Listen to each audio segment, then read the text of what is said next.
এবং একটা chartered accountant firm, legal firm, আর মাস মিডিয়া এবং কমিউনিকেশন থেকেও একজনকে রাখা হবে।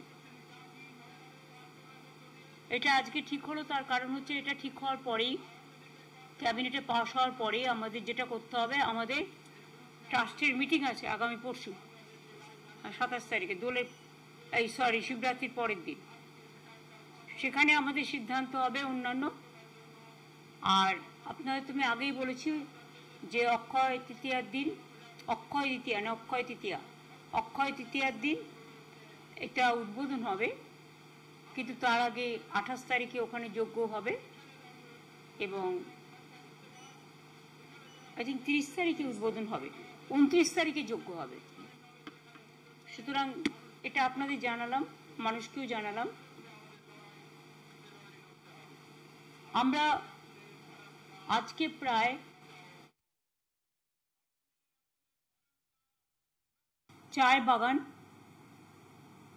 যেগুলো কিছু টেকনিক্যাল প্রবলেমের জন্য বন্ধ ছিল, চলছিল হয়তো, কিন্তু ওয়ার্কাররা মাইনে পাচ্ছিল না, সেগুলোকে 3 বছরের জন্য লিজ দিয়েছি।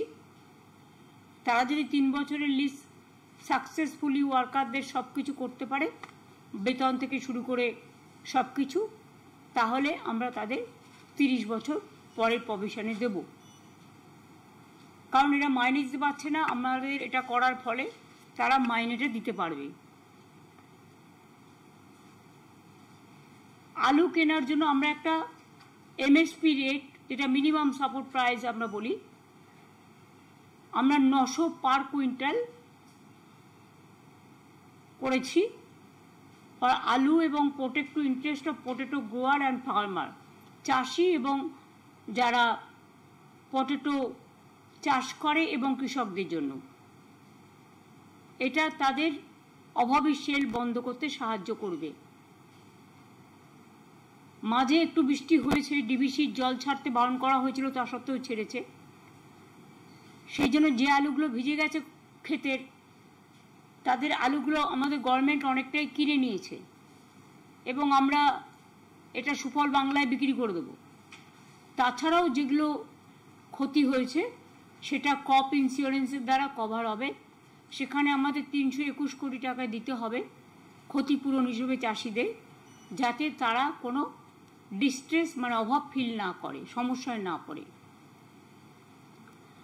টি ট্যুরিজম পলিসি নিয়ে কেউ কেউ নানা রকম, বিশেষ করে উত্তরবঙ্গে কিছু চা শ্রমিকদের সাথে যুক্ত লোকেরা বিভিন্ন রকম বিভ্রান্তিমূলক গুজব ছড়াচ্ছেন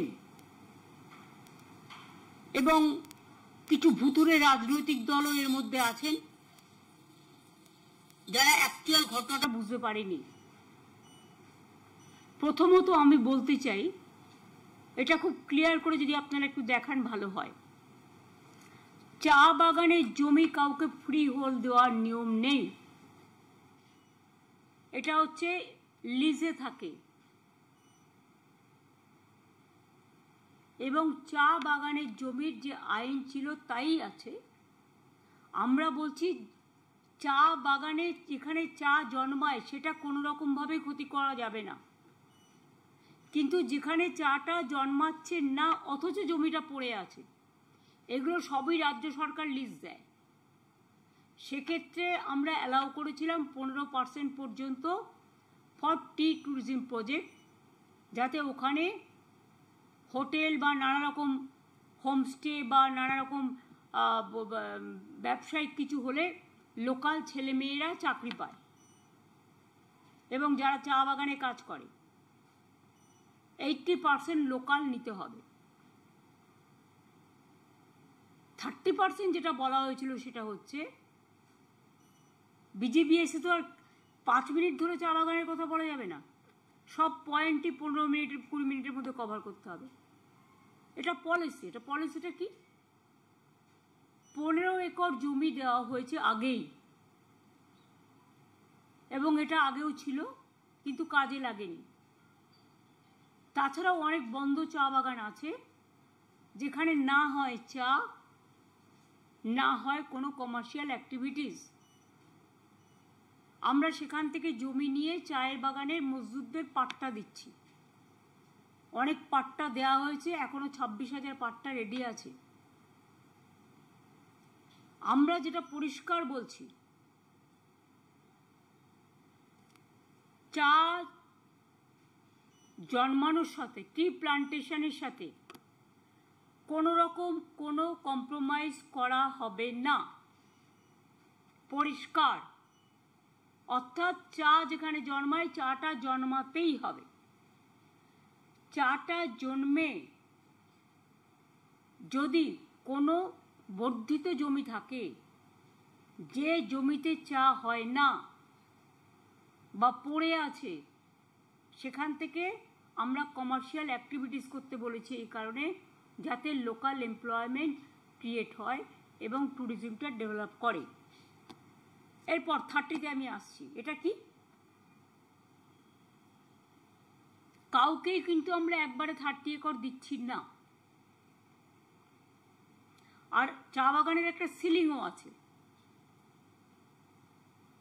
যদি কেউ চা বাগান চালু রেখে 15% যেটা তার কাছে আছে, যেখানে চা হয় না, কমার্শিয়ালি ফুলফিল করবে, ভালো করে বিজনেস করবে এবং লোকাল ছেলে মেয়েদের 80% চাকরি দেবে,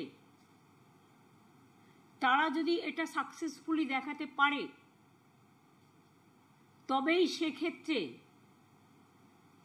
চা জন্মানোটাকে কোনোভাবেই কম্প্রোমাইজ না করে, যদি এক্সট্রা জমি থাকে, যে জমিটায় অন্য কোনো কাজের জন্য ব্যবহার করা হচ্ছে না অথচ পড়ে আছে আমাদের থেকে নিয়ে, সেক্ষেত্রে আমরা টোটাল দেখব সে প্রভিডেন্ট ফান্ড দিয়েছে কিনা, গ্র্যাচুইটি দিয়েছে কিনা, চা ঠিকমতো হচ্ছে কিনা, এবং চায়ের বাগানে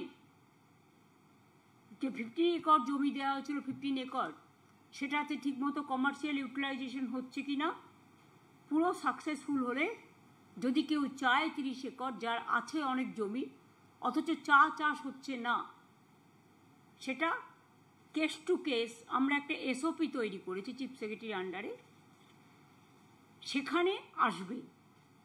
আসার পরে আমরা টোটাল দেখব, দেখে যদি আমরা দেখি সবটা ঠিকঠাক আছে এবং সত্যিই তারা এলিজিবল, তাহলে আমরা 80% লোকাল এমপ্লয়মেন্ট যারা চা বাগানে আছেন বা আশেপাশে আছেন তাদের দিতে পারবেন।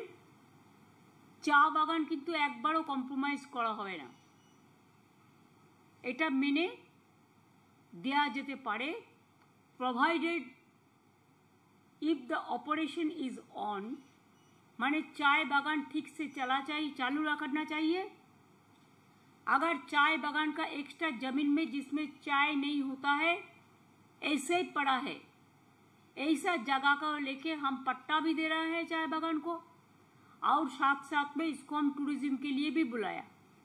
लेकिन अगर 15% भी पूरा हो जाए और प्रोविडेंट फंड, ग्रेचुइटी, वेजेस का कोई डिस्टर्ब नहीं है और एक्स्ट्रा जगह है जिसमें चाय नहीं होता है, वही जगह अगर कोई अपील करे तो पूरा इसको देखभाल करके एसओपी विल टेक के डिसीजन।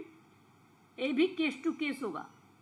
और चाय बागान का जमीन कभी किसी को फ्री होल्ड राइट्स नहीं मिलेगा, ये हमारा सिस्टम में नहीं है, ये लीज पे दिया जाता है।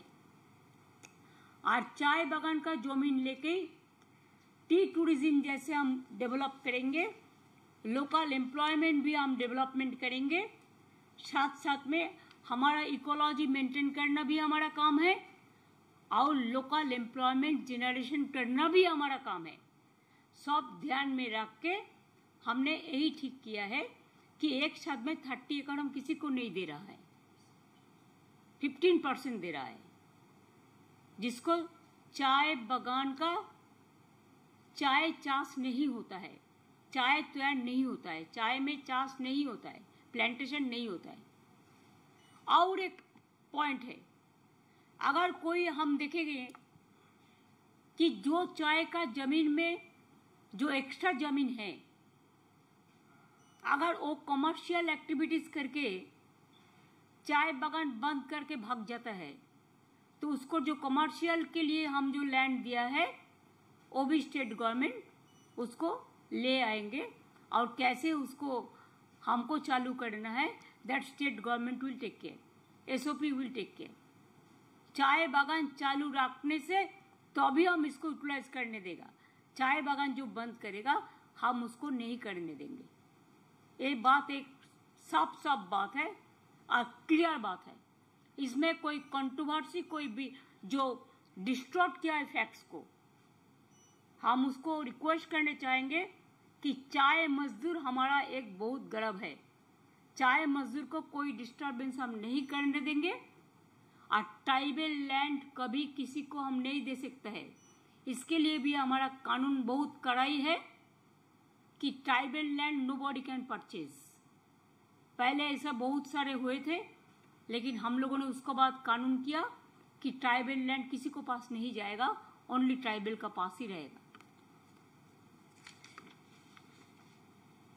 ये सब डिसीजन आप लोगों को बोलना चाहिए था, इसके लिए मैंने आपको बता दिया। और साथ साथ में मैं आप लोगों को আপনাদের সবাইকে শিবরাত্রির অভিনন্দন জানাচ্ছি। শান্তিপূর্ণভাবে সুন্দরভাবে আপনারা শিবরাত্রির উপবাস পালন করুন, শিবরাত্রি পুজো পালন করুন। এরপরেই দোল আসছে, হোলি আসছে, দোল যাত্রারও অভিনন্দন থাকবে, হোলিরও অভিনন্দন থাকবে। কিন্তু সাথে সাথে মনে রাখবেন 31 বা 1 তারিখে রোজার মাসও শুরু হচ্ছে, 1 মাস ধরে চলবে রমজান মাস। সেক্ষেত্রে আমরা পরস্পরকে যেন সহযোগিতা করি। সব উৎসবই আমাদের উৎসব, সুতরাং সব উৎসবেই কিন্তু আমরা সকলে ভাগ নিই। সব কিছু যাতে শান্তিতে চলে, আমার সব কমিউনিটি, সব ধর্ম, সব বর্ণ, সমস্ত সম্প্রদায় সবার কাছে এটা আমাদের আবেদন থাকবে। আমাদের কালীঘাট স্কাইওয়াক প্রায় রেডির মুখে। জগন্নাথ ধামের জমিটাও আমরা, এই বাড়িটাও আমরা কনস্ট্রাকশন যেটা আমরা ইটকোকে দিয়েছি, জমিটাও আমরা ডিএসডিএ থেকে নিয়ে আমাদের ডিসিশন হয়েছে ওটা হিটকোকে ট্রান্সফার করা। বাদবাকি ডিসিশন ট্রাস্ট ঠিক করবে, পরশুদিন মিটিং আছে, এবং আপনারা নিশ্চয়ই আসবেন। বাট আমি হাইপ তুলতে চাই না, এই কারণে আমার যতটা ক্যাপাসিটি, আমি ক্যাপাসিটি অনুযায়ী কাজ করব। ক্যাপাসিটির বাইরে গিয়ে হাইপ তুলে, আপনারা জানেন গঙ্গাসাগর প্রতিবার হয়, কিন্তু মহাকুম্ভ 12 বছর পর পর হয়। যেমন জগন্নাথ দেবের পুরীর মন্দিরের যে নিমকাঠের ঠাকুর হয়, তাদের অনেক নিয়ম কানুন আছে, এবং আমি যতদূর জানি, এটা হতে পারে, আমি সম্ভবত বলছি, 12 বছর পর পর সে নিমকাঠের মূর্তি চেঞ্জ করে পুরীর সিস্টেম অনুযায়ী দৈত্যপতিরা। এক একটা জায়গায় এক এক রকম নিয়ম আছে। কাজে যারা বলছেন 144 বছর পরে হচ্ছে, 2014তেও হয়েছে।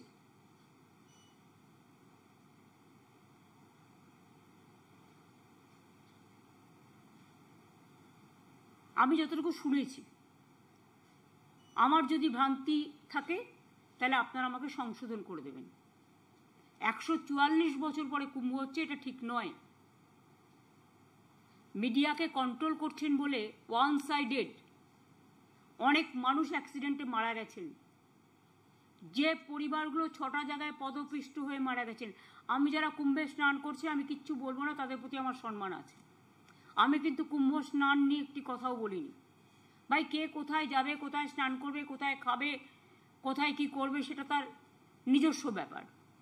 ধর্ম যার যার আপনার, যে যেটা বিশ্বাস করে সেটা করবে। কিন্তু আমরা যতদূর জানি, পুণ্য স্নান যেটা হয়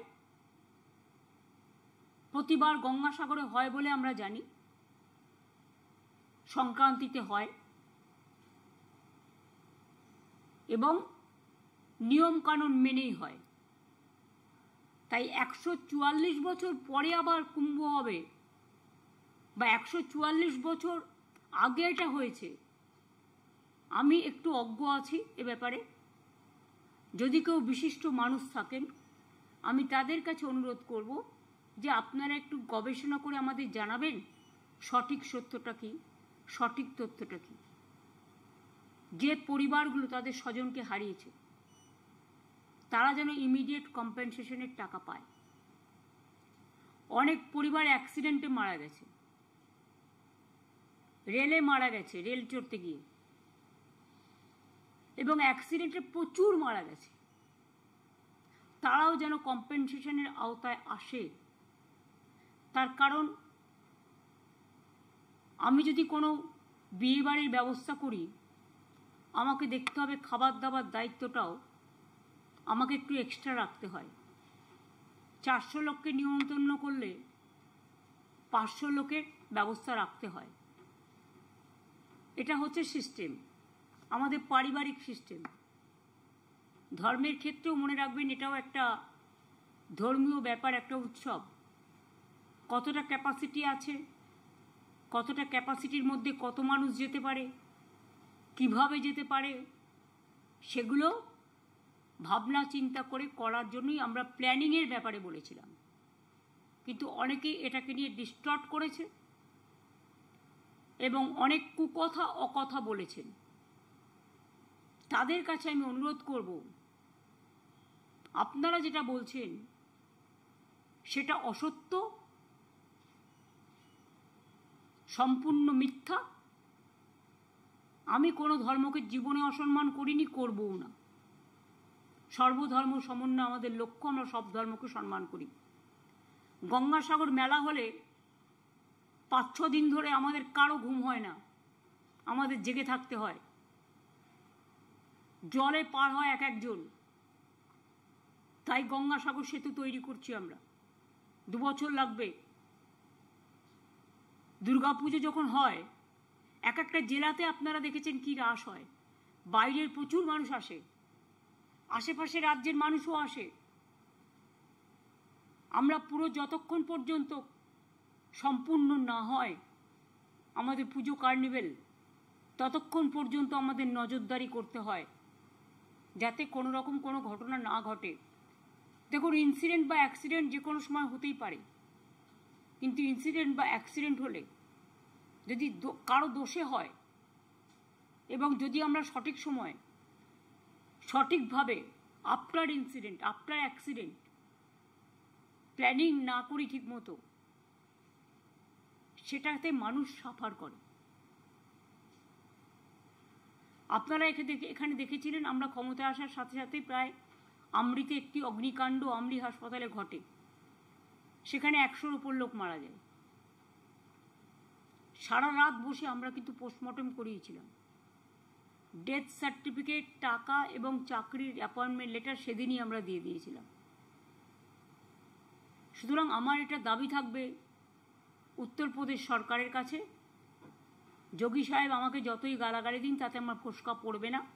অ্যাজ এ চিফ মিনিস্টার আমার নিশ্চয়ই শ্রদ্ধা আছে, কিন্তু আমি বলবো যারা বিপদে পড়েছে, যে পরিবারগুলো যাদের আপনারা পোস্টমর্টমও দেননি, পোস্টমর্টম সার্টিফিকেটও দেননি, ইনসিডেন্টে মারা গেছে না অ্যাক্সিডেন্টে মারা গেছে সেই সার্টিফিকেটও দেননি, ডেথ সার্টিফিকেটও দেননি, ফলে আমরা বাধ্য হয়েছি, আমাদের এখানে যে ডেড বডিগুলো এসছে আমরা পোস্টমর্টম করেছি, কিন্তু অন্য রাজ্যে কি হয়েছে আমি জানি না। আর আপনারা যখন টাকা অ্যানাউন্স করেছেন, আমি মনে করি পরিবারগুলোকে সেটা ইমিডিয়েট দিয়ে দেওয়া উচিত।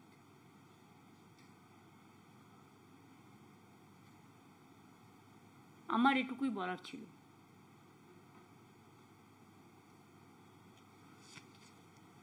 আপনারা সবাই ভালো থাকুন, সুস্থ থাকুন, আবার দেখা হবে। Thank you so much.